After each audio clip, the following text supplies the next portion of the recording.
You are watching BitBNS News.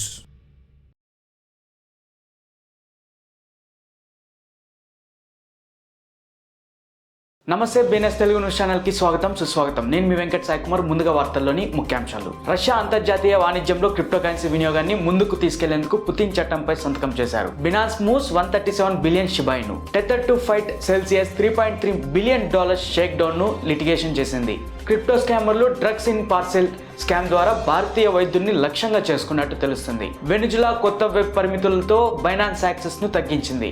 బిట్గో CEO concern మధ్య WBTC భద్రత మారలేదని వాదించారు. డ్రాగన్ ఫ్లై crypto.com CFTC యొక్క ప్రతిపాదిత అంచనా మార్కెట్ నిబంధనలపై వెయిటేజ్ గా మారింది. Tyler Winklevoss privacy coin project Zcash కి సపోర్ట్ చేస్తుంది. క్రిప్టో యూజర్ ప్యాంక్ ఫింగర్స్ $2,000 ETH బదిలీకి $90,000 ఫైన్ వేసినట్టుగా తెలుస్తుంది. ETH బర్న్ రేట్ అత్యల్ప స్థాయికి పడిపోతుంది ఎందుకంటే గ్యాస్ ఫీజు 2G వీక్ వద్ద ఉన్నట్టుగా తెలుస్తుంది. పాంటెరా క్యాపిటల్ కాయిన్ బేస్ పై 1 ఇంచ్ డంప్స్ ONDO హోల్డింగ్స్ ను పెంచుతుంది.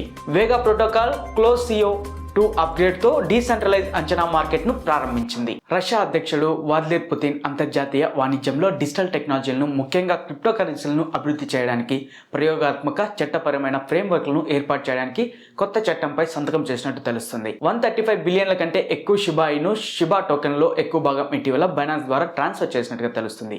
వ్యతిరేకంగా సెల్సియస్ యొక్క బేస్లెస్ దావాతో పోరాడుతుందని మరియు ఈ సందర్భంలోనైనా టెథర్ టోకెన్ హోల్డర్లు ప్రభావితం కాబోరని టెథర్ చెప్పడం జరిగింది. డ్రగ్ ఇన్ పార్సెల్ స్కామ్ లో భాగంగా $35,000 కంటే ఎక్కువ విలువైన నిధులను ట్రాన్స్ఫర్ చేయడానికి భారతదేశంలోని ఒక డాక్టర్ క్రిప్టో స్కామర్లచే మోసగించబడ్డాడు. స్థానిక మీడియా నుండి వచ్చిన రిపోర్ట్స్ ప్రకారం మహారాష్ట్రకు చెందిన ఒక పర్సన్ అయిన బాధితురాలు థాయిలాండ్కు పంపినట్టు ఆరోపించబడింది. ఒక పార్సెల్లో 3 పాస్పోర్ట్లు మరియు 3 సిమ్ కార్డులతో పాటు MD డ్రగ్స్ ఉన్నాయని స్కామర్ల నుండి కాల్ వచ్చినట్టుగా తెలుస్తుంది. వెనిజులాకు చెందిన వ్యాపారులు బినాన్స్ వెబ్ పేజీలను యాక్సెస్ చేయడంలో ఆకస్మిక పరిమితులను ఎదుర్కొన్నారని చెప్పారు. ఎక్స్ అండ్ పేపాల్తో సహా అనేక ఆన్లైన్ ప్లాట్ఫామ్లు అదే సమస్యలను ఎదుర్కొంటున్న దేశంలో ఎక్స్టెన్సివ్ ఇంటర్నెట్ అణచివేత మధ్య ఇది వస్తున్నట్టుగా తెలుస్తుంది.